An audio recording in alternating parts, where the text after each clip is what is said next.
Folks, welcome inside the Parisi Palace, high above 3773 East Broadway. This is the Jake Feinberg Show, coming to you live on Power Talk. Please go to our website, powertalk.live. Download our free app to your smartphone so you can stream all of our live local programming, including Solomon on Blast and the Jim Parisi Show and yours truly, the Jake Feinberg Show. And again, thank you enough for making us part of your day today. And we just heard from one incredible avant-garde piano player, beautiful cat, Art Landy, who's still cooking the groove after 50 years. And now I get a chance to connect with somebody from my peer group, a somewhat cosmic character who really enjoys bending notes and playing these wild Fender Rhodes and extracting all sorts of melodic intention from her music. She's liable to be sitting on the corner of some, academic university playing a little farfisa or a little thumb piano, or she just can't. The music is inside of her. Her body is dancing all over the place. And, I guess she's playing music at this point that isn't at the forefront when Return to Forever and Weather Report and the Mahavishnu Orchestra were, first really creating that kind of conversation electronically. But there's no doubt that my next guest is inspiring younger people to be themselves and to find their own individual sound. Antisia Machneva, welcome to the Jake Feinberg Show. Hey, Jake. How are you, my friend? Thank you for having me. Yeah, it's an honor to have you, my friend. Yes. Can you just talk about how early on in your life the music was dancing in your head? Well, it started pretty young. I went to the school when I was 3 years old. I mean, my father is a saxophone player, so the music was always in the house, And my mom was playing guitar, so I was growing up listening to all kind of different styles of music. So I was like a sponge, from the very beginning. What kind of music was going on? Well, what kind of music was it like Russia? Where did you grow up exactly? Yeah, I'm from Russia, so I grew up in my hometown, Rostov-on-Don, which is next to the Sochi almost. It's Olympic Games where they had. So, yeah, I grew up there. And it's funny enough because, my father, he's a huge fan of Michael Brecker. So I would listen to that, but also, funny enough, he would bring some Russian pop stuff to the house, so I would listen. And yeah, it was all kind of mixture of different styles. I would say Russian pop, rap, hip hop, And then later on, I was inspired from my uncle who was listening to a bunch of rock music, starting from like Korn and like Sum 41, and yeah, then later Dream Theater and Camelot. So yeah, of course, jazz music was there always. So like starting from Oscar Peter's song, who was like the first Yeah, I don't necessarily. inspiration I for mean, me. my show is really about. Even though I use the labels, I like to abolish labels. And you're one of these cats that like it's all music, right? I mean, it's it. Yeah, I it just is. feel like labels have really constricted the ability for new vocabulary to be created, and you know, Hmm. I just I agree. wonder. Yeah, I know you agree. I mean, I. But is it fair to say that you are a street scholar, like in the sense that when I watch you play and the sequencing of your ideas, it's very organic. It's clearly that it's stuff that was embedded in you and programmed Thank inside of you. you at an early age. And I look at a lot of cats. Not that they don't have, they come out of the academy now, and they have great Hmm. facility and they have great chops. But I wind up staring at the wall because it's boring. There's no feel to it. There's no soul. And I just would like you to talk about how you cultivated your soul and then put it into melodic music. Oh, that's actually a really nice topic because I mean, I also used to go to conservatory, and what I figured out, they really put you into a frame, like into a frame of mind that you have to be particular way. So I think I had to fight through that with with myself first of all. So I think um, I mean, first of all, I didn't quit music because of composing, because that was my passion from like, because I started playing really, really young and classical and jazz music. So, and it was kind of forced in a way in the very beginning. But then when I found this way that I could compose and create stuff, it, it felt like a new world for me. So it was like, okay, so I'm not gonna quit because there's something that I can actually create. Of course, it was like teenager time that I wanted to Yeah, that's escape fine. from But I mean, you the were, yeah, reality. Yeah. I mean, okay, let's get specific. What box were they trying to put you in? Okay. Okay. So my first year that I was in conservatory, I really, really felt like I had to learn all the standards that I had to learn. Although I think it's a perfect for a foundation, it's so perfect because you get to know all different styles of standard and progression and everything. But I think it's really, really closing your mind in a sense that there's so much other music going on. So I think it's so great to be open because after first year that I was focusing only on standards and I forgot what is composing, I didn't feel myself at all. So I was like, there's something missing, like some part of me really, really missing.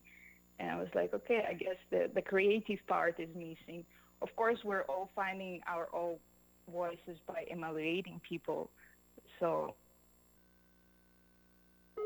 well, because you cannot evaluate like 100%, in my opinion, because you always will put your own filter, and this filter is part of your own voice, I think, you know? No, I mean, I think.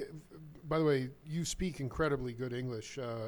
You were saying Thank you. you're saying emulating. You can emulate Yeah. people.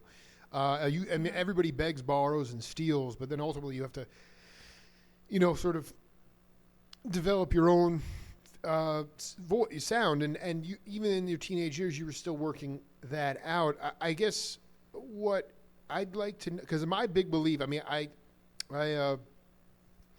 did an interview, a couple interviews with a great drummer in Dugu Chancellor. I don't know if you remember or know who he was, but Not really. I'll he check was a it out. major badass. Like jazz, again, labels I hate, but Hampton Hawes and Hmm. just like filthy African spiritual jazz. Then he was in Santana. He was also a prolific studio drummer, played on Michael Jackson's Thriller. Anyway, he is a superstar. He's dead. He passed away, but I was able to he was talking about he was teaching at USC, the jazz faculty, and he said that the biggest problem is that there are all these. I mean, jazz melodic invention is international music now. It's all over the world. You're an example of that. It's in Russia. It's in China. It's all over. Completely. Okay, Yep. and a lot of cats some will come from Brazil, or they come to these universities that they're coming either on scholarship or not, but they're coming for an education in university. He said that the biggest problem is that those cats are playing only with themselves, with the other students. They don't want to go and play with the cat on the corner with the rubber bands on his saxophone. So there has to be this sort of this balance between, in my mind, between the street scholar approach, which you strike me as a complete street scholar, versus this ivory tower part of it, which is, run through all these Charlie Parker techniques and run through this book and run through that book, and you're going to come out sounding just like somebody else instead of yourself. And there has to be some. So I really want you to break down how you've learned to balance that, because ultimately,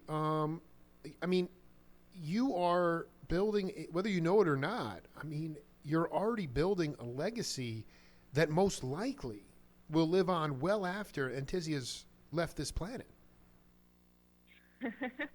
Well, I hope so. That's kind of my goal that I'm following right now. It's a really interesting question, because I also was thinking about it for so long, like, how are those successful people are creating their prints after they're, gone. So I think it's, first of all, to be authentic, and I think it's hardest part to really say for yourself, like, who you really are. Not even like in music sense, but like to really question yourself inside of, like, who are you? What do you want to do? What is your taste? And many people are unfortunately scared to really look inside of themselves, in my opinion. I was one of them, and still sometimes I'm scared. But when you ask like some different questions about who you really are, what is your purpose, what is your mission here, I think it will be clear eventually about what you want to do, and you will feel it. I think there's also like a percentage of intuition that will guide you through a lifetime, that you will feel like, okay, this feels like that I should do that, or this feels wrong. And I think you have to trust those feelings that are inside of yourself. You have to trust yourself, first of all, because you're the one who will be with you the entire life. So you have to appreciate yourself, and not in an ego way, like you have to love yourself and respect yourself. And then, back to the music, I think. Can you personalize the some introspection that dawned on, that you were able to feel and get in touch with, and it helped you become get out of your own way, so to speak?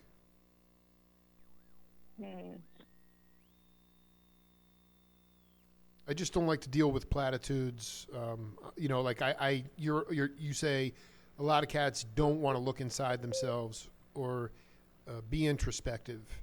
Obviously, you're still growing, but you are somebody who is an emotive player. So you can point to something. Can you personalize that? You mean like a personal experience, how I developed something, or? I guess to the point, like, when either you fell on your face and you failed, but it made you stronger, you felt like you were being not your authentic self, what that was, what environment that was, and how you changed it. I don't know, something along those lines.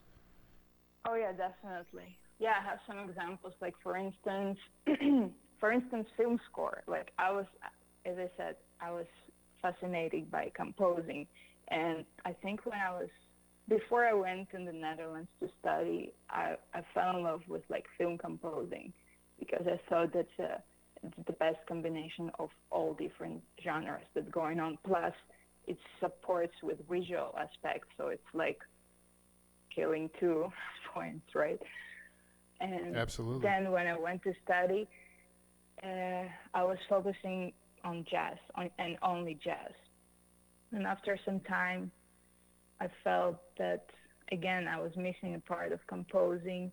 And then by the end of my bachelor, I was like, you know what?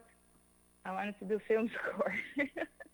So it's kind of, the circle ended up, So it kind of, the road was like straight, and then it went like a bit right, and then eventually I went back to the goal that I really, really wanted to accomplish. Yeah, well, that's called a journey, right? I mean, that's the journey, Yeah, exactly. And that's so beautiful because it comes back to where it started. It doesn't have to be a linear thing, and I think that you're operating.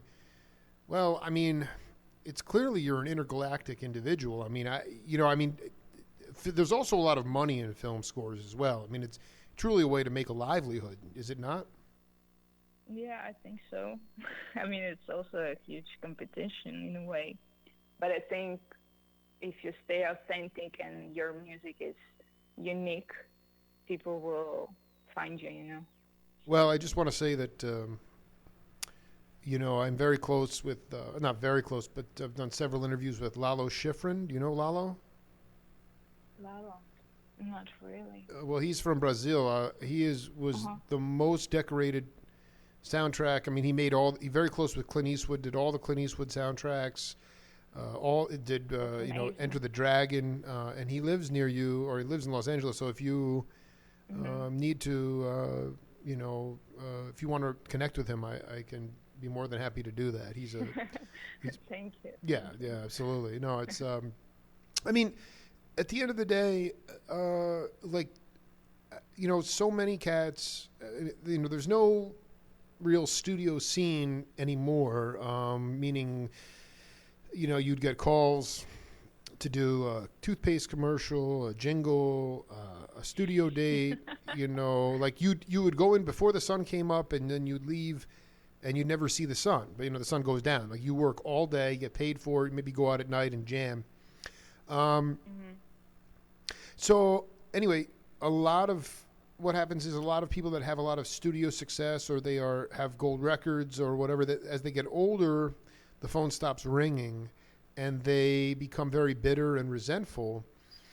And it's because they believe that they are fully responsible for the music that they perform and played on and made hits out of, when in fact they are merely a conduit for the music coming through them. And I wanted you to talk about that, the idea of putting your ego aside, recognizing, as I am on the radio, merely a conduit for the music to come through you, and how much that has been, if that has been liberating for you. If I say from composing perspective, because I had an experience, like when I would compose something and then I would bring, for instance, for Bandstand, and then because I'm such a perfectionist, which I'm sometimes doing, because one of my side is like super perfectionistic and the other side is super messy and creative, so it's always like a fight. I just want the super creative, messy side of you. I don't like the perfection side. Yeah, right. But I think, this perfectionist is pretty egoistic, I think, in a way, because, like, if I want to sound something particular, I would really creation. So I think it's when you create something and you put out into the world, you have to forget that this is your baby anymore, because you're not going to hold it for like the entire life. That's it. You wrote it, you were channeling through something, you create this baby, your music, and then just let it go whenever it goes, so you don't have to stick to it. You don't have to own it, in my opinion. Like that's how you get rid, I think, of the ego part. Do you get it? I guess the other question is, do you feel like you're able to get it out of your system on the bandstand? The tracks that we played today appear to be like a kind of a concert in, very cool, like, in somebody's basement somewhere. It's like some small club. You, you, It actually was like 5 years ago. right? No, no. What I'm saying is like, do you? I mean, like, are you somebody that is likes to, or do you like to busk a lot? Do you like to just play on the street just to get stuff out of your system? How do you? I understand what you're talking about. You know, you let the composition go and take on a life of its own, and you let your they grow up. But I mean, at the end of the day, I talk to so many younger cats that are talented in their own way, and they're not like Antisia per se, but they are different, and they just keep making album after album after album, and the albums just sit on the shelf. They never take on a life of their own, and that's because ultimately the songs take on a life of their own and grow when they're playing, when they're played live. So how do you get stuff out of your system? And you strike me as somebody that I could bump into on the corner somewhere, and you're playing, you know, a little piano. I don't know. I mean, how do you get it out of your system live? Unless you're playing 6 nights a week. I don't know, but it's just really hard to play live. How do you get it out of your system? Well, I think about albums. It's 21st century. It's kind of fading. I think now everything is pretty much online, so you have to. Yep. I'm not sure, like physical album, it makes sense to make, but maybe for like a memory or something. Yeah, you gotta play. I think that's the play. You have to put yourself out there, go talk to people, because also I've noticed so many people are like, so many great musicians, or they're there are like different types. There are types that are super open or super introverts, you know. So I think we're all weird as artists, but we gotta go out, we gotta talk, we gotta share our music on the bandstand. Like, you gotta go and jam. You have to talk musically wise with other people. Otherwise, you're never gonna get out. I think. So can you talk about, like, you don't have to mention any names, but I mean, like, do you have to push yourself with people that are more introverted? Or are you just always just out there, is what I'm trying to say? Or is it sort of something that... I am introvert too, so I had to work with myself about it to be more social with people. And you haven't been introverted on this. You haven't been introverted on this interview. What? You haven't been introverted at all with talking on this interview. Well, you see, I worked on it. I mean, 6 years ago, I would be probably shy and just quiet. You know? Sure. Yeah, you've grown a lot. Yeah, part of the process. Yeah. Talking to Antisia Machneva here on the Jake Feinberg Show. Let's play another piece from April 10th, 2014, and Atelier Il Solc in Cantina. Where was this? That's a really nice spot in Groningen. It's north of Netherlands. Pretty much like underground. Yeah. It's freaking ridiculous. All right, let's listen to this, and we'll come back and break it down. Okay? Yep.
This is just the most haunting music I've ever heard in my life.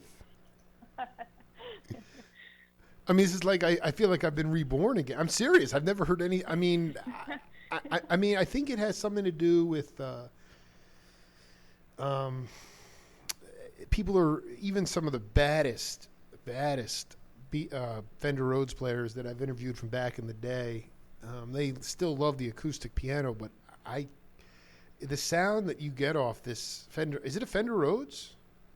Yeah, it is. Oh my God, I could listen to that all day long.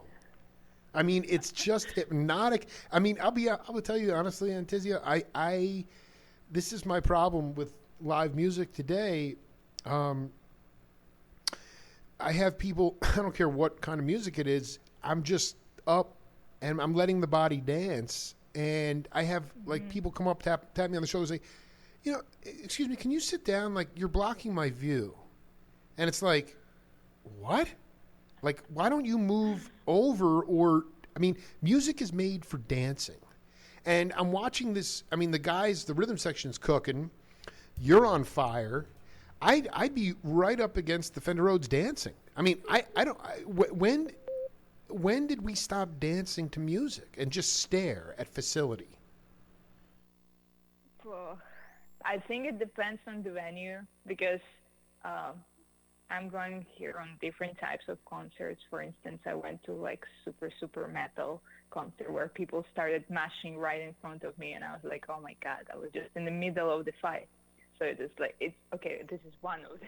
Hold on. It was a dance move, or it was an actual people were getting their teeth kicked in. It was mashing. It was mashing. They were like hitting each other. Yeah. See, that's not. I don't. That's not. That's not dancing. No, this is not cool. No, it's not cool. But I get what you're saying. Go ahead. Continue.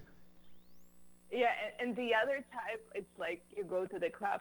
Like for instance, I went to a trap music performance, so it was like a lot of people just like dancing to electronic stuff. I think it depends on the venue and where you are. Like for instance, the other club that I went, it was like hip hop music and people were dancing. It was like super like cool. So I think it depends. I think on the venue. Well, let me ask you about the music specifically that you play. Do you find people dancing to that music, or is it people that just, meditating or I don't know. This is just my kind of music. It is completely danceable music. Yeah, well, it depends. I mean, I've seen some people dancing with my music. Some people just like. I did. I mean, it's hard to see always when you're like on the bandstand. Right. You want to. I understand it. It's not. Yeah. No. You have to focus. I mean, you're locked in. How did you learn to play with dissonance and dynamics? It's very obvious and very heavy in your playing, and that's just something that, again, in modern music today, a lot of times you walk in and they'll have the volume turned up to 10 and it never changes. So there's no dynamics in a lot of pop music. And it's then like full velocity on like 100 power. Exactly. It's like, what the heck? I mean, like, you're there, you're getting your head blown back, and it's like it never, ever changes. Dynamics are key. It's like screaming. It's exactly. I mean, it starts that way and it goes for 50 minutes and you walk out of there saying, I need a massage or something. I'm really hurting right now. Well, I mean, the sound is waves, right? Like if you're going to press with 100% of waves to your ears, I think you're going to be like pretty hurt after a while. So you gotta have this volume, I would say, like in terms of different size of music and waves. So that's how we get goosebumps, I think, right? So it's not the full volume only. Do you were you hip to cats like Jan Hammer and people like that? John Homer. Wow, no. I'll hip you to Wow. him. Okay, no, I have he's to really he. check it out. No, you remind me of him. I will send you some music of his. He played in Mahavishnu Orchestra at the original one, and so he played. Do you enjoy playing the Hammond B3 at all? Oh yeah. And so how do you where in what settings are there Russian churches? Is there religion? Do you have any religion in Russia or no? Oh yeah, we have Orthodox religion. But I mean, so do you find yourself playing the B3 in like gospel music? No. There is no such a thing in Russia like this. I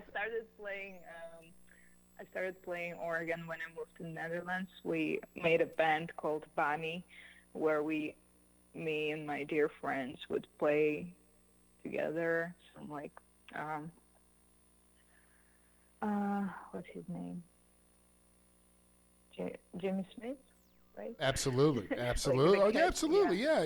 So we would play his stuff, and yeah, it was fun. It was fun. I love it. I mean, of course, no. In terms of choices, no, there is.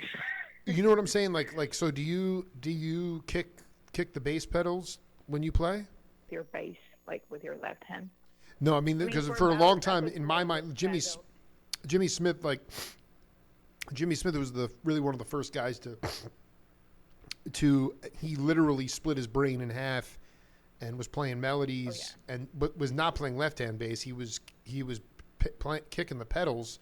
And I found out later that most B3 players don't do that. They play left-hand bass. You strike me as somebody that can split their brain in half, meaning you could just – that to me is the most biggest missing element in live music is this idea of just organ drums. It used to be very popular in this country where you just have a B3 and drums because you could play bass with your feet and your left hand. Yeah, right. So do you have stuff recorded with you on B3? Not really. I mean, there are some videos, but we never did something like a serious. But you have a B3 at your house? Not here, no. Tell me. Since I moved, not really. So, can you just talk to me about like? I know you mentioned you were going to keep going to. You want to become a citizen in this country? Yeah, I'm about to get my artistic visa, so waiting for that. How do you feel? I like asking younger musicians, international musicians. I mean, I know you're out in Los Angeles. California is a little bit of a different vibe than New York or Chicago but do you feel like you have uphill climb just because you are international? What do you mean by uphill? I mean, like, because we, like right now we have this huge debate in this country over, building a wall, right? Okay, so, in really what it's about, it's not about drugs. It's not about, terrorism. It's about the fact that the color of your skin. They don't like the browning of America, the multi-ethnic changing in America, which is already happening. But that's what it comes down to. Now you have white skin, but you are international. You are not from this country, and that's what I'm saying. Is it harder uphill climb? Are there more challenges just by the mere fact that you are somebody from a different culture, albeit Russia is incredibly white, but I mean, do you feel?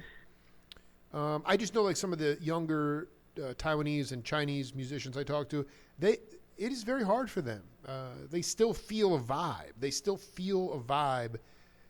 That they are different, and it's kind of frustrating. It's not as inclusive, and I just I wanted to know if not your dear friends, but just trying to assimilate to the music scene in LA. If you feel it's harder because you are not American. Okay, Yet. if we're talking about music scene, it's definitely music is so open. There are no such a thing as a color or cultural difference because we're speaking music. So I never felt this way, like I think anywhere. Yeah, but like in terms of other stuff, sometimes I do feel, but that's okay. Like I don't want to focus on this, you know. Absolutely not. No. I mean, but from the music point of view, or being accepted within the music, that is not an issue. It is not. It is not. I mean, I would say when I used to live in New York for like half a year, if you want some like dramatic stories, I had like a couple of situations where I would go to the jam stand, and people would question me, like, "Are you a classical player? Like, do you know jazz standards?" And I'm like, why are you asking such a question to me? I'm like, okay, let me show you. They underestimate you, or they just judge you, right? Whatever you want, like I will be who I am, you know. So it's like I'm just gonna take it personally. So That was the thing a little bit for me. I'm not sure if it's because the girl, you know, thing, but I don't know. I'm trying not to think in this way because it's just excuse, you know. You mean most women are expected to sing and play, and you just like to improvise and play? I'm not sure. Not in this sense, but just we do have stereotypes, okay? Like let's just face it. I mean, I do have stereotypes sometimes too, but I don't think we have to, like, I don't know, hurt people with our, you know, stereotypes or something. So. Oh, I mean, but I think that the vibe in New York you believe is different than. How is it different? Being that you're living and playing on both coasts. What's the difference for you? Oh, well, it's hard to tell. It's hard. It is a difference. It's a big difference. But I don't know really how to describe. I mean, for sure, territorial. It's huger here in LA, and everything is spread. And musically wise, I think it's many things are happening right now here. I'm hearing a lot of musicians are moving here right now. Like in this period, I've met so many musicians that like, yeah, we just moved here. We're like so fresh and blah, blah, blah. And I'm like, this is really interesting period that everybody's kind of moving on this side of the country. And New York, I think I don't know. It seems to me that it is like great thing for like jazz tradition, but I'm not sure there's like, how would you describe? Because every time I would go to jam, it's like showing off, you know, like who will play the baddest, you know. So it's always like a competition. Right. You don't feel like it's like inclusive. It's just people are. I don't know. To me, you're not going to really have a good time. It's not. I mean, it's really about having a good time and getting off. I mean, and if it's a constant competition, then that kind of is a drag after a while. I mean, your vibe is one where it's like I can play and I don't need to talk about it and I don't need to show off. I just want to have fun and play. You got the best. You can have your cake and eat it too. But yeah, I think just being I mean, I'm from New York. I don't know. You live in Long Island for a while because I'm from Stony Brook. No, I used to live in Brooklyn, Bed-Stuy. Good. It's just a Long Island number. But the point is that Yeah. Like I live in Tucson, Arizona, which is, and I go out to Mhm. California all the time, and and I have zero interest to ever move back to the East Coast because the Mhm. vibe is so mellow in, well, I mean, it's not, I don't know if that's even the right word. It's just, to me, it's not as serious. It's not as uptight, um, where you are right now.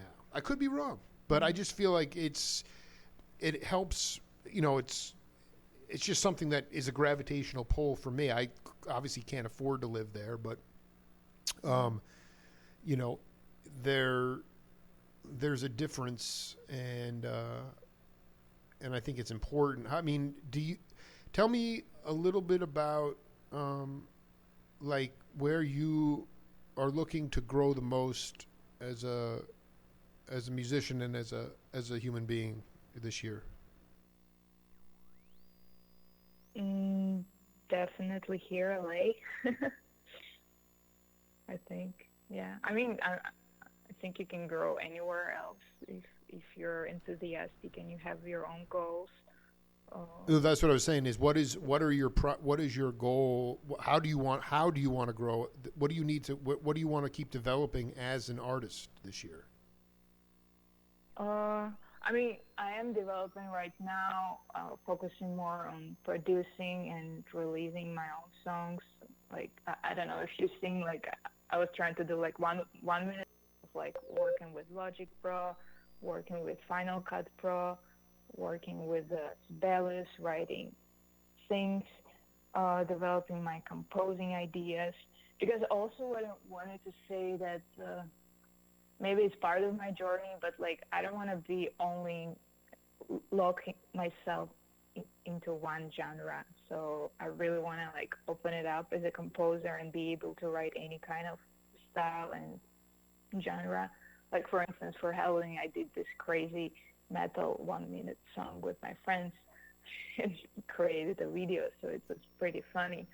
And then the other moment, like I really want to write classical stuff and develop more this part of me where I could write a beautiful film score or like classical pieces.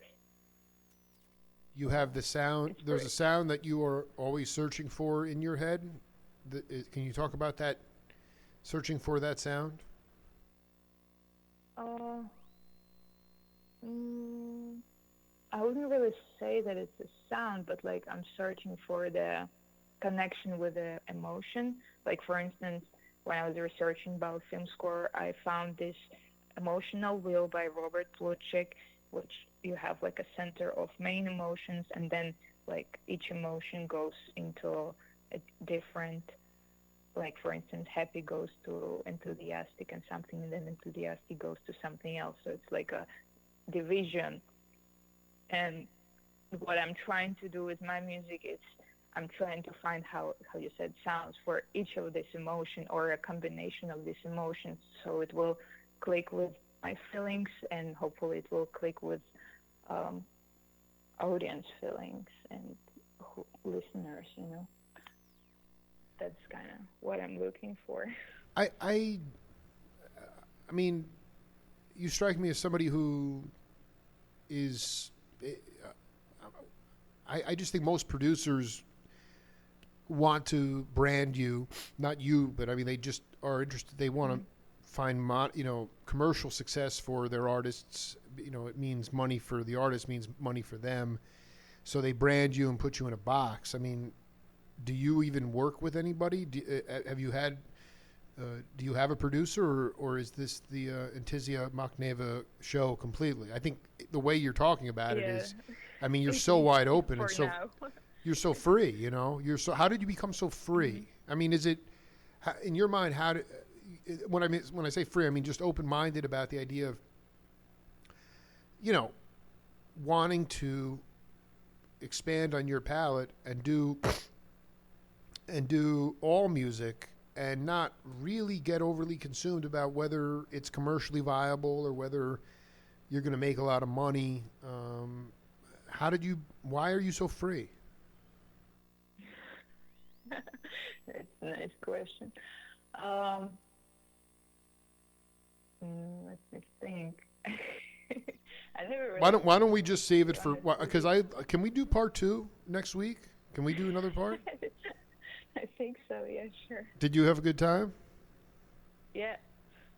All right, yeah. Let's just you can think about some of these things, and then we will continue our conversation. It's absolutely delightful to connect with you. Sure. Likewise. Yeah, I'll talk to you soon. I'll call you later today, but you did great, and it was a lot of fun. Thanks. Okay. Yep. All right. Talk to you soon, Antisia. Yeah. Bye bye. Bye bye. Wow. Totally inspired by her, Antisia Machneva, and we'll be doing part 2 with her next week. We'll be back in about an hour with Brian Rashat on the Jake Feinberg Show.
Folks, welcome inside the Parisi Palace, high above 3773 East Broadway. This is a live edition of the Jake Feinberg Show, coming to you on Power Talk. Please go to our website, powertalk.live.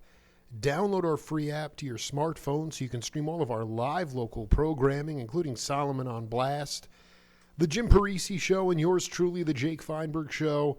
We can't thank you enough for making us part of your day today, and had this cat on yesterday, and it was pretty inspiring, not just talking with her in English, but also just to be able to feel and hear her play her music. It was inspiring, and at the end of the day, she continues to carve her own path and her own legacy when there is no roadmap. Really, in modern music today, you kind of got to figure it out on your own. Antisia Machneva, welcome back to the Jake Feinberg Show. Hello. Thanks for having me. Did I pronounce it correctly? Machneva? Yeah, Machneva. Right. Yeah, I know it's a bit confusing. It's like M-A-C, right? Mac. No, this is important. Can I just ask you, do you think it's fair to say that there is no real that you have to make up your own roadmap in today's musical paradigm? In a way, I mean, there are patterns, like there are like ways that used to work, but since it's 21st century, I think it's kind of changed, like the way how everything works. Like if we talk about business, right? Like how to establish your name, right, in music. So yeah, I think in this sense, now everything online is yesterday too. Like you have to figure it out your own path through music. I think old ways are not really working in terms of like releasing, like not only releasing albums, but like old ways are not working, I think, anymore. I mean, have you tried some of the old, what are some of the old ways, and have you sort of a trial and error thing? Have you tried some of these and realized that they're not working? And can you talk about how you've cultivated your own path to develop individuality in this time? Well, like if you take all paths, is what I mean. There are no internet, right? So now everything is like so accessible in terms of you go online, you can find new artists like every minute. There are like that's out there. And I think before it was like more of a networking, more of a social thing, more of a who do you know? I mean, now it's also working like this, but I think, yeah, it's hard to describe what exactly is different. So, yeah. Well, I mean, what you're saying, there's so much, we're almost saturated with information now. We have so much. Before it was, well, I mean, when you were growing up, I mean, how did your father make a name for himself in your town and where you came from? Yeah, my dad, he actually moved from Ukraine when he was 15, I believe. So he moved to Rostov-on-Don, my hometown, where he studied, and then they came up with his friends with a group named New Center Pattern. So they kind of built up a name with that. Then they built up a school, which is really great because we have so many kids that can play like fire, you know. And now all the kids that graduated from this school, they're studying in Germany and continue living in Germany, Netherlands, in America. So it's insane. So yeah, he's a conductor, he's an arranger, so he has children's big band where I used to play for about 10 years. So he conducts this one. He has amazing students. Well, I guess you can apply this road nowadays too. I guess I'm curious, like, In terms of yeah, I mean, like yeah. the cats that are coming out of these schools. I mean, are they just continuing to study, or they actually are like working musicians? Because a lot of young, I don't want to, rag on academia more than I already do, Mm-hmm. but I think like so many of these younger cats, because there isn't a viable scene to make a real living playing music, that they go directly from academia to teaching. And I don't know how you're supposed to be a teacher when you've never had real experience actually as a musician, as a livelihood. You know what I'm saying? And so do these cats, do they actually have, because I would assume if they were really successful musicians and had a lot of gigs, that you would wind up living somewhere else than the United States. Yeah, most of the students that graduate from their continuing study, because the age, like, I went to school when I was 3, so they're like super young, and they usually graduate by the age 15, 16. So yeah, and then they're either continuing studying in Moscow, or moving to Germany, or moving to Netherlands, or moving to America to continue studying. So yeah. But just to study. I mean, what is study? Just study, and then like higher education. How do you call it? We call it bachelor and master.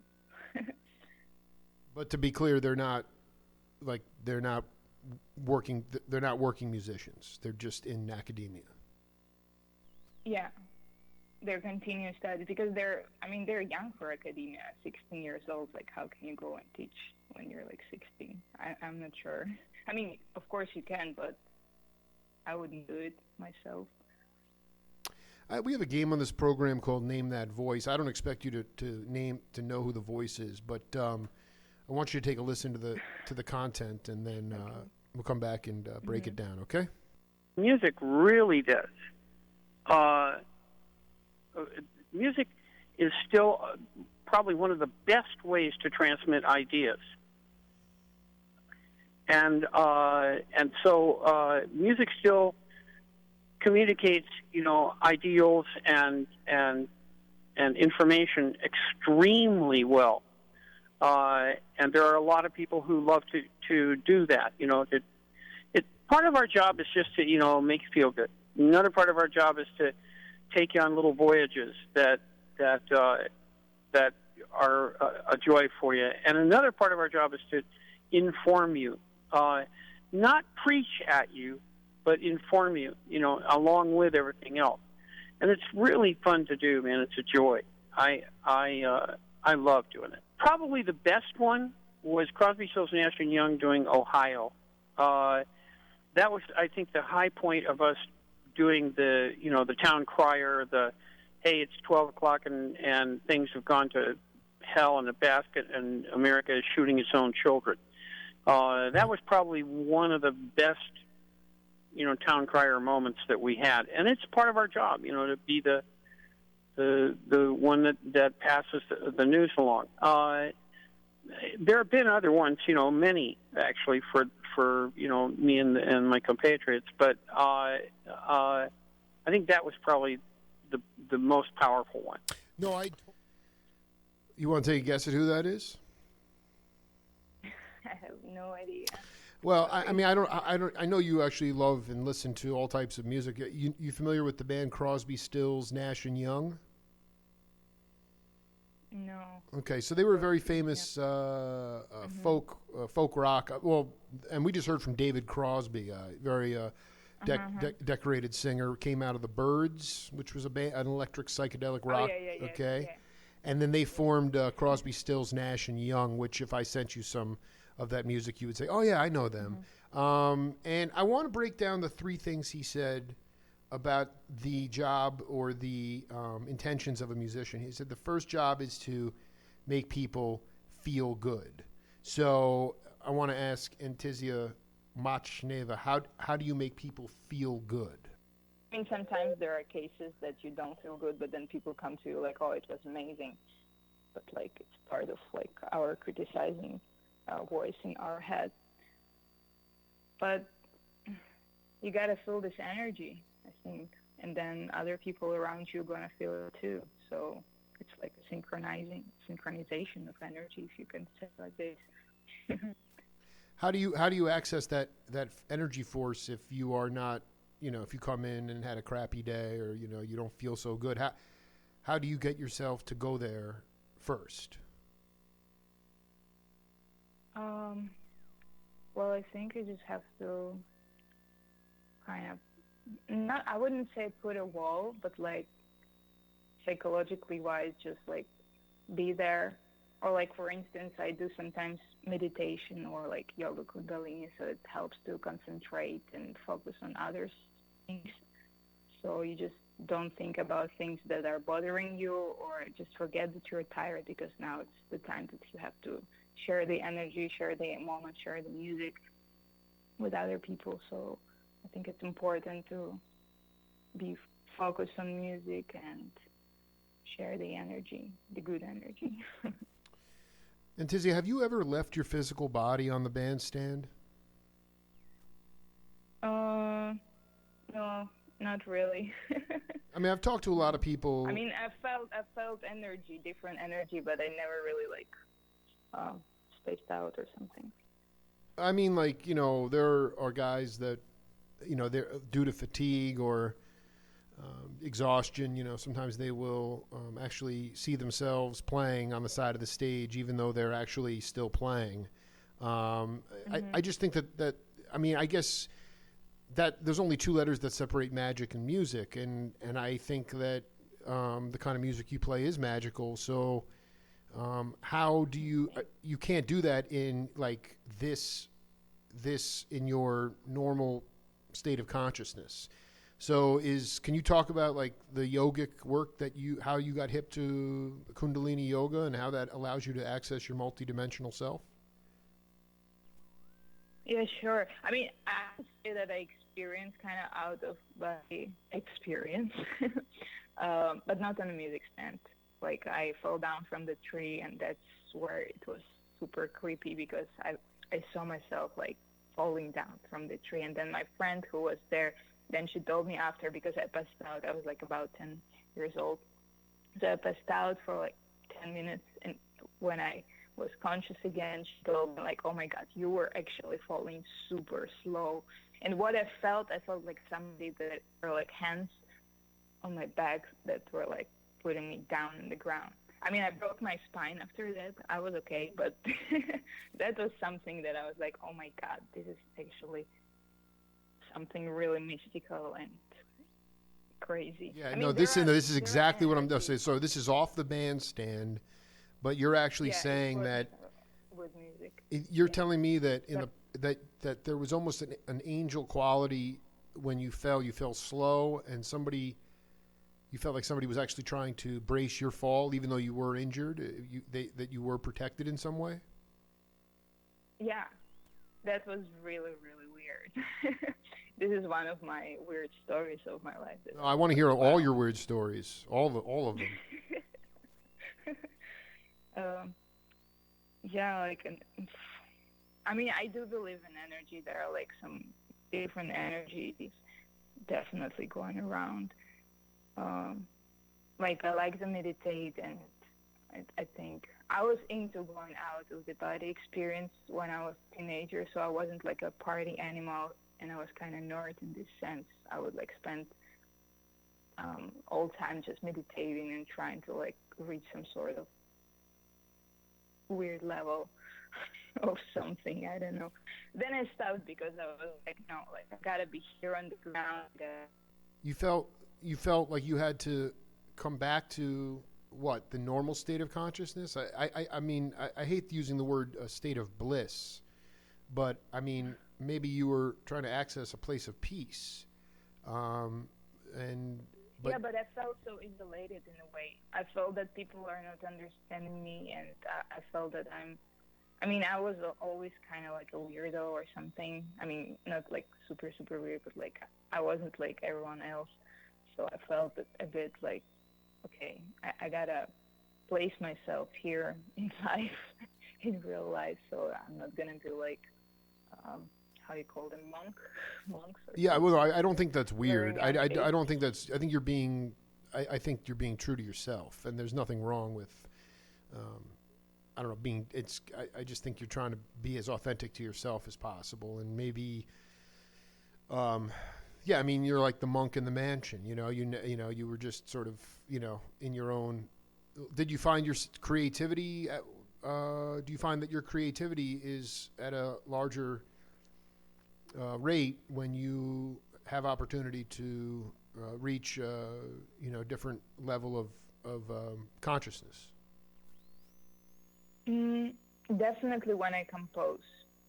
Definitely when I compose, I can say that I'm channeling, if that's the right thing to say. Because, um, I mean, I always, when I was a kid, like when I would listen to music, I would imagine like pictures or visualizing stories of someone's. So it was always like a accompaniment with the pictures or like stories and the music.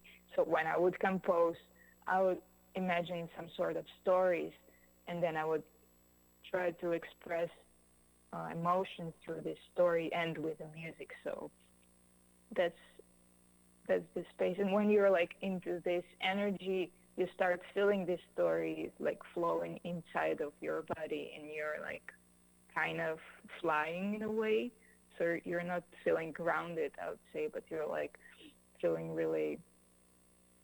You feel everything what is around you, like you become everything what is around you. Like every energy becomes like unique. Talking Yeah. to a total wizard right now, Antisia Machneva. The second part of David talking about it was taking people on on a voyage, on these little mini voyages, and um, you know, can you talk about the reactions of people coming up to you? I think when I talk to really amazing lyric writers, people that write lyrics for songs, and they've been doing it for Mm-hmm. years. and they become very famous for it. A lot of people will come up to them and say this is what this meant to me, and for a long time, I'm thinking about one guy in particular, John Perry Barlow, rest in peace, who was an incredible songwriter for the Grateful Dead. And after a while, he said, it's really not my business how people interpret or go on what voyage for my songs. It's irrelevant. Whatever they feel, that's what they feel. But for a long time, the perfection artist or the artist that has such idealistic vision of what their songs mean, they somehow it bothers them that the voyage that other people take is not the voyage that you necessarily want them to. It's not the vision that you had per se. And so, I mean, can you talk a little bit about I don't know how you people that have come up to you and the kinds of voyages that they've taken through your music and how they might actually be completely different from whatever was bubbling up inside of you when you first created that song. It's actually funny because every time that I would compose something, I would play either to my parents, to my friends, and then I would ask, like, what do you imagine? Like, what kind of story do you imagine? Right. Like, for instance, when I was, I think, 15, I composed my first, like, super serious composition. Like, before it was just some sort of, mumbling around, trying to find something. So I composed a composition called Stream. And it really sounds like a stream of water. And I was playing to my mom, and she was like, yeah, it's definitely like water or like a river. So that would get pretty much kind of similar energy and reaction. And for me, it's really weird because when I compose, I don't really think about this stuff. Like I'm trying to catch the emotion. Right. And then later on, I'm kind of like absorbing, like, okay, what is it? What is it? And what does it mean and how it reacts with people?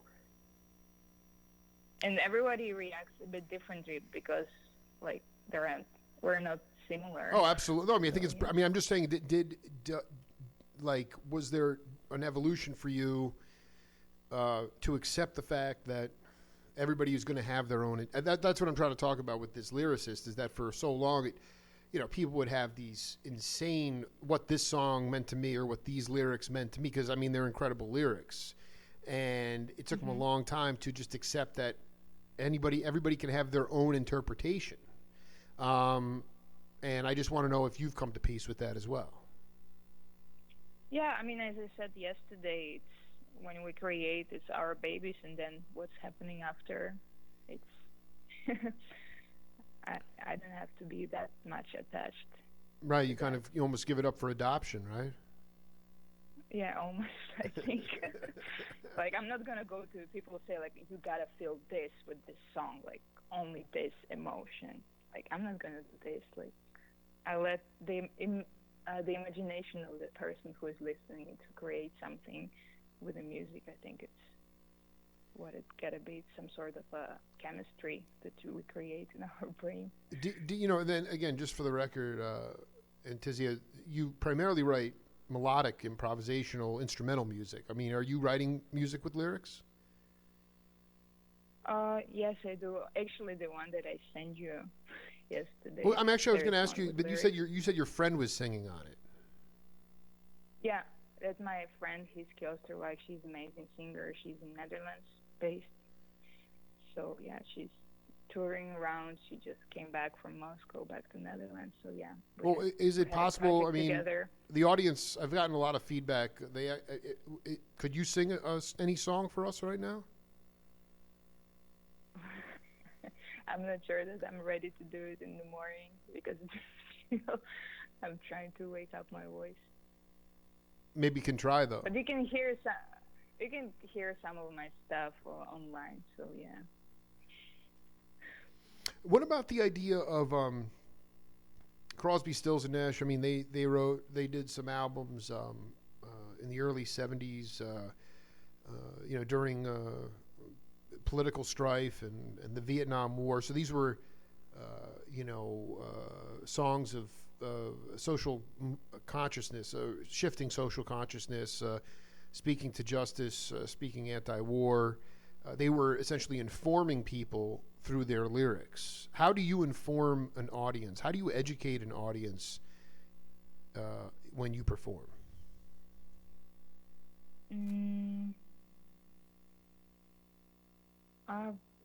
Yeah, it's an interesting question. Like, I never really put the idea that I have to educate people. I would just put an idea of, like, sharing the story. Like, people can educate at schools. But, like, in terms of, what you said. It seems to me that, I mean, coming from Russia, being new to this, relatively new to... How long have you lived in the States for? About half a year. No, even less. But you just moved here. Anyway, I mean, I used to be in New York for half a year on the exchange program. So you are really, I mean, I guess what I'm trying to say is that there's always something about, the more that you can reveal to the audience about your journey, not just through the music, but the fact that you are an immigrant, you were trying to be a creative in this country, and doing it with a lot of original music. It seems to me like that you would be able to inform people more than a lot of other people, and maybe it's just touching their hearts. But I mean, do you actually sing songs is what I'm trying to say. I know you sent me that with your friend singing, but I really am not interested in your friend. I'm interested in you singing. So, I mean, do you sing songs?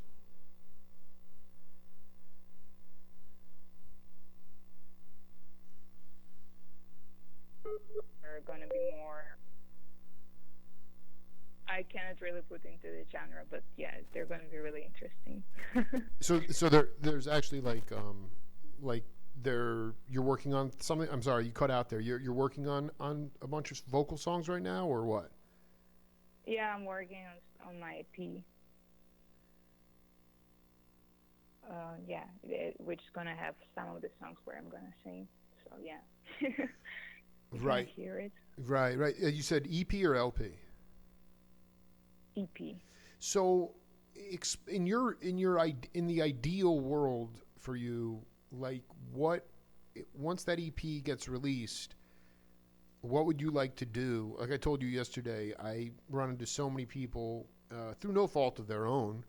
They just keep making album after album after album after album, and essentially the albums just sit on the shelf, and they don't ever take on a life of their own because they're not performed live.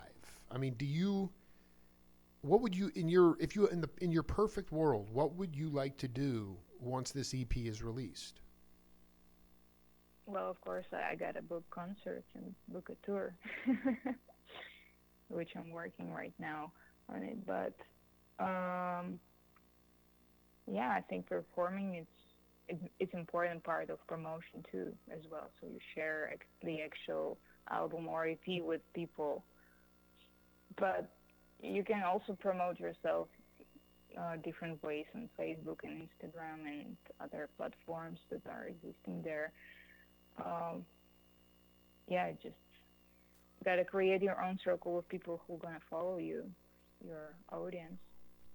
I guess what I'm trying to say is, could you talk specifically about how it's important, because I'm starting this new project with a couple of older musicians as it relates to how my generation, younger generations are making a living in music, and how do you go about? Can you just break down the steps of how you would go about setting up a tour, especially if you don't have a media consulting publicity firm and a marketing person and a manager and those kinds of things who do that for higher profile people? How do you create a tour for yourself? Well, I guess it's simple. You just gotta go to the clubs, meet people, talk to owner, and that's it. And you're supposed to get a gig, I guess. But I mean, that's how I've done it in the Netherlands. So, can you talk about your experience overseas and how you got on tours? I think it's just important for other people to sort of, even if it was, what was the hardest part for you was it just pushing yourself to talk to that club owner, to sell yourself, to promote yourself, and what was the hardest thing you had to overcome to get on a nice tour? I mean, there is a thing called elevator pitch.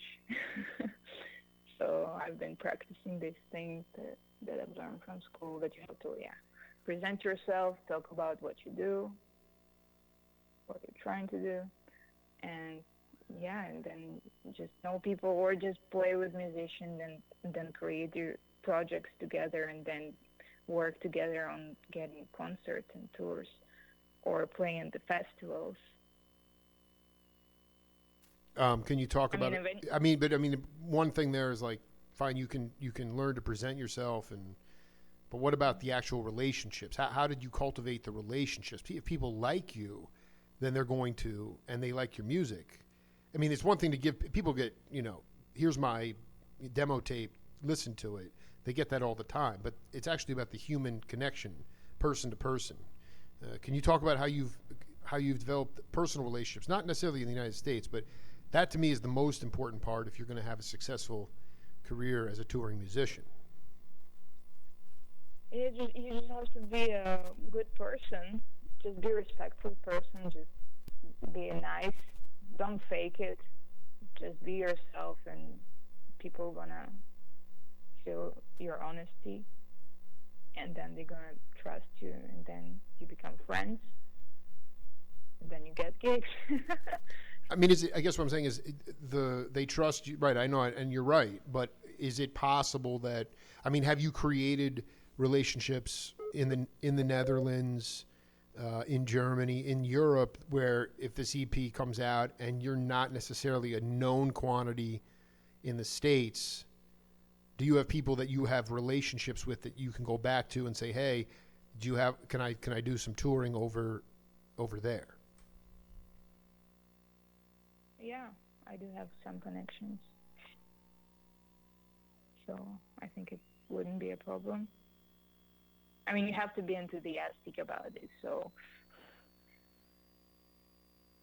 and you just got to do it. Which connections do you have over there?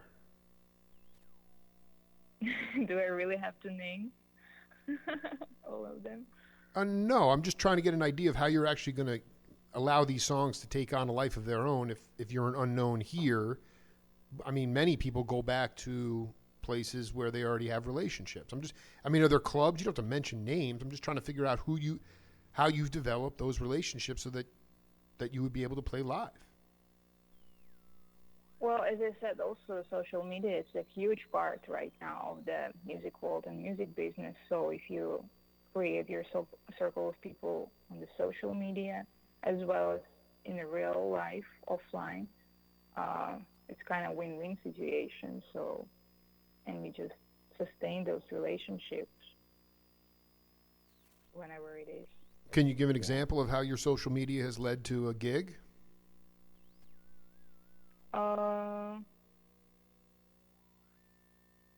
Yeah, like I got some gigs when I was in Netherlands. Like people would hit me up like, oh, I saw your stuff on YouTube and you're a killing piano player, blah, blah, blah. And then I would get a gig. Like, can you play there? Like on weddings or something, or like play somewhere else. So it happens.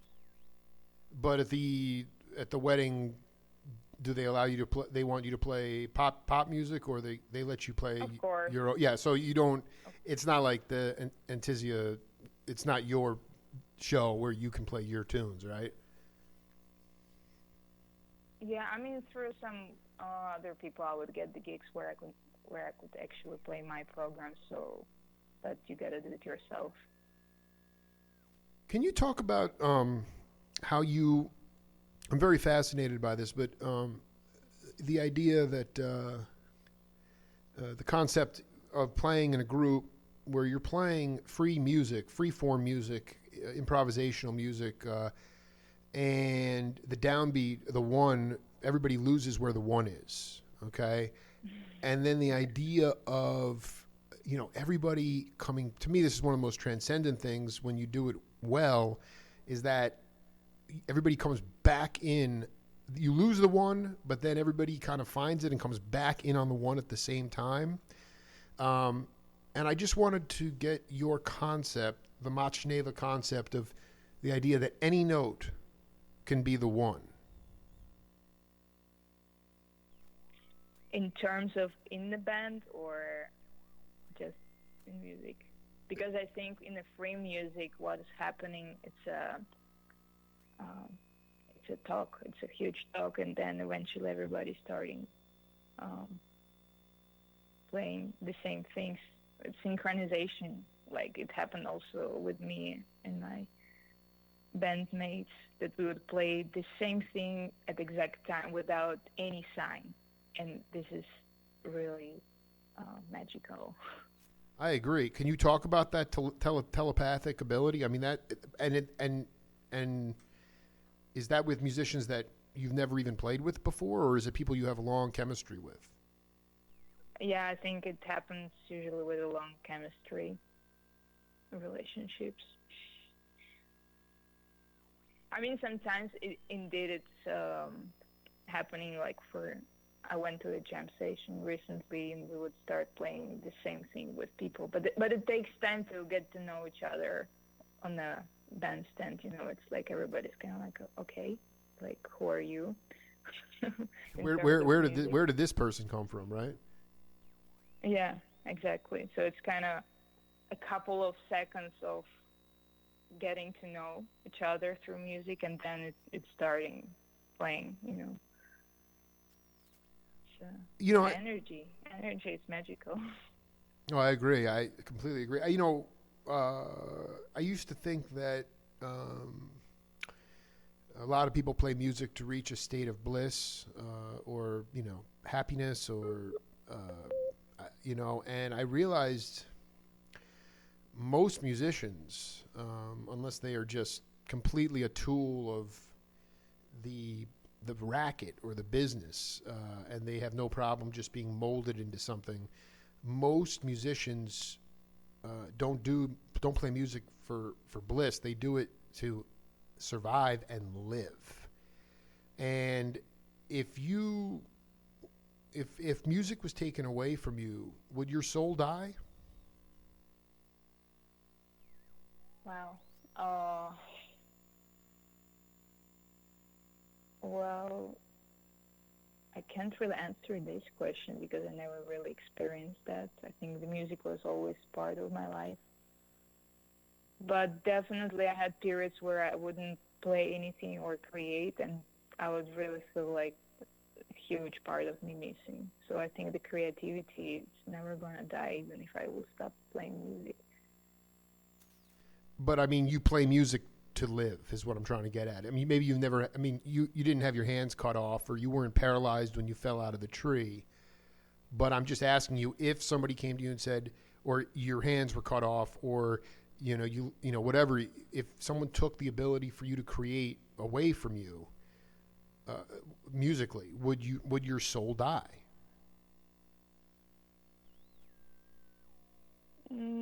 Probably in a way. I mean, I can't really put myself even to think about it because I don't want to even imagine this. It's scary. Probably, but still, if I wouldn't have my hands, I would have my voice. So, yeah, probably it will die. Yeah, no, I mean, I think if you just answered it. Any tool to create something.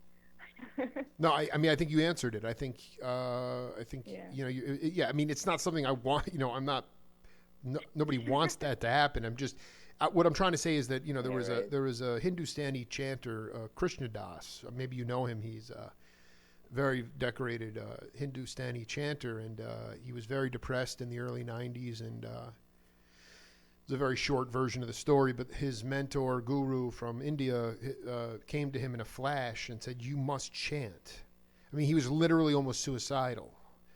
and he started to chant, and he now has worked his way into being an absolutely decorated Hindustani chanter. He's backed up by musicians, but this is like he's so well known now. He's not famous. He goes where he's wanted. He doesn't travel the world and go to places just for the money. I mean, when people invite him, he goes. But the point is that he goes, I don't play. I wanted to cue up the audio, but I don't have it. He goes, I don't play music to live. I mean, I don't play music for bliss. I play excuse my language. I play music to fucking live.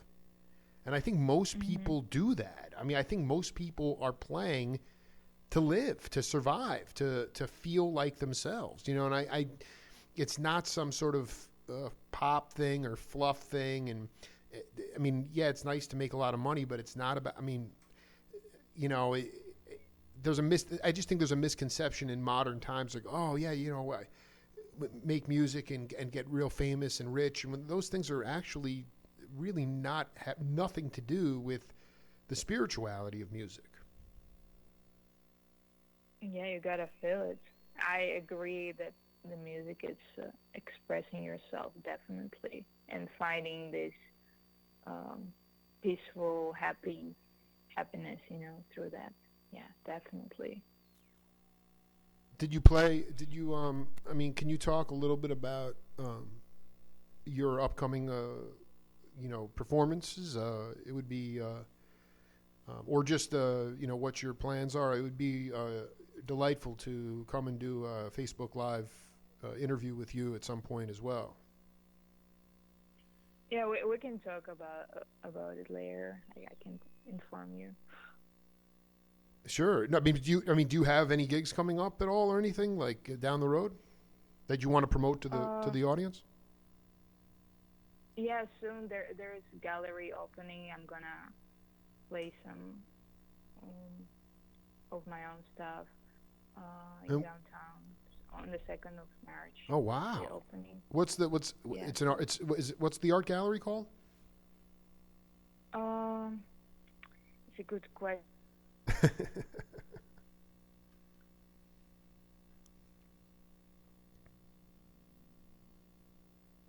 Russian Serious opening reception. So there are going to be like many Russian artists presenting their art and me playing my own things. So yeah. That's going to be great. Just real quick, can you talk about you are a leader on the bandstand. Sometimes you're an accompanist, but a lot of times, like you said, people will find you and they want you to perform. And I just wanted you to talk about the most important qualities of leadership on the bandstand. That's a good question. I know I'm a very good. I ask a lot of very good questions. Yeah, that's nice. What I can really say that it's really important to be respectful to your fellow musician, to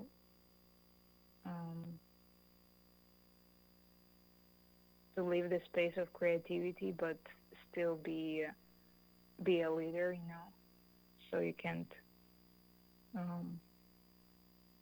you can't really like push them towards where they cannot go. So you have to lead them and try to put them on the same page with where you want to be with them. So they're going to feel the energy. Like, for instance, the trio that you were playing yesterday, like, I had to tell a story for them in order to them to understand what is it. Like, for instance, the tune that you played, Karuta, I composed it after watching anime that's called Karuta, because this is like a Japanese game where they would hit the cards. So I kind of explained the story and what does it mean, and then I explained that the energy of the song, where it's supposed to go, that here it's bright side, there's like a bit dark energy. Here we're like, imagine you're in the cosmos, or like you're having like your, how you call it, like a rocket. In a rocket you're kind of like going up.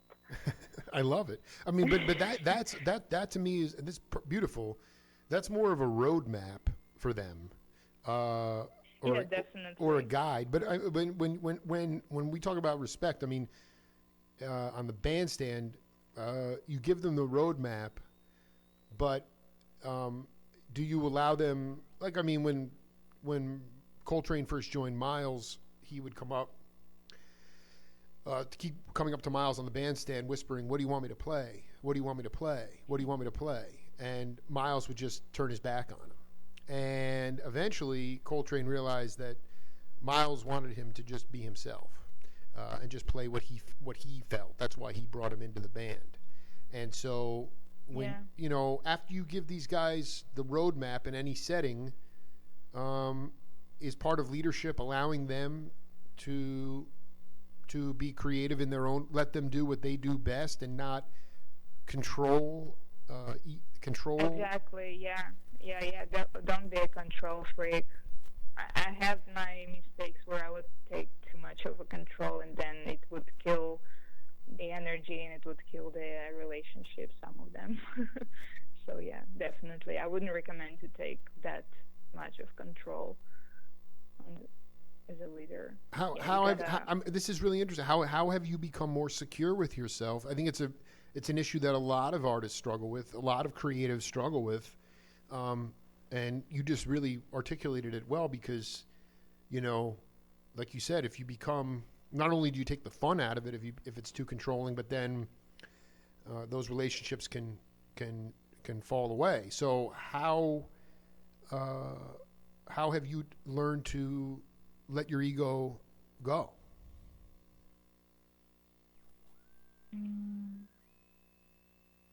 I think by respecting people and realizing that when I would be in the same situation as them as a sideman, like I wouldn't like what I was like doing sometimes, like from the other side. So I had to be on both sides in terms of really understand what to be a sideman and what is the leadership. So you got to balance those two for yourself to really understand what is better. So like kind of step out of the leadership shoes and just feel like, okay, if you're like a leader like this, would you appreciate?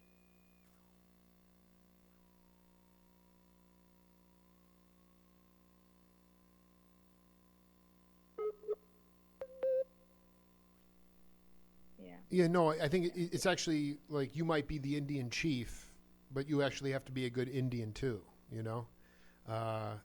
It's kind of just being part of the team and allowing people to put their own expression onto things, which I think is a lot easier said than done. But and then definitely teamwork. Yeah. 1 + 1 = 11. Yeah, 1 + 1 is 7. That's right. I mean, it's I think it's really fascinating. I mean, also, so my show is about 4 L's: leadership, the lineage of music, life is overcoming adversity. We've talked about those things, and before we wrap up, I just wanted you to talk about your concept of love and how you bring love to the world. Yeah, like my grandmother always would say that 2 important things in our life, it's love and creativity. Like without 2 of those. What a beautiful woman. That sounds like my grandmother. Yeah, so I've learned from her that it's really important to share love in different relationships with your parents, with your friends, with your lovers, with your, animals, with everything that surrounds you, and create and put your love into the creation. It's gonna grow beautiful, beautiful, beautiful energy. Antisia Machneva, you just crushed 2. I mean, we just went for 2 parts here, and it's really you did a remarkable job. And it was really, it's a high honor to connect with you. And truthfully, I look forward to collaborating with you more. Thank you. Thank you, Jake. Have a beautiful day. Yeah, you too. Bye-bye. Bye. Antisia Machneva, you will be hearing quite a bit from her in the coming years, in the coming months, and it was just really a high honor to connect with her. We did 2 parts there, and this is a big week on the Jake Feinberg Show. Had a chance to interview Art Landy, and had a chance to interview the aforementioned Antisia and Angie Maserati, and we have a lot more in store. I won't be back on the road for a couple of weeks, so we'll definitely rock in some more radio interviews. That's it for now. Thanks for listening. This is the Jake Feinberg Show. Take care.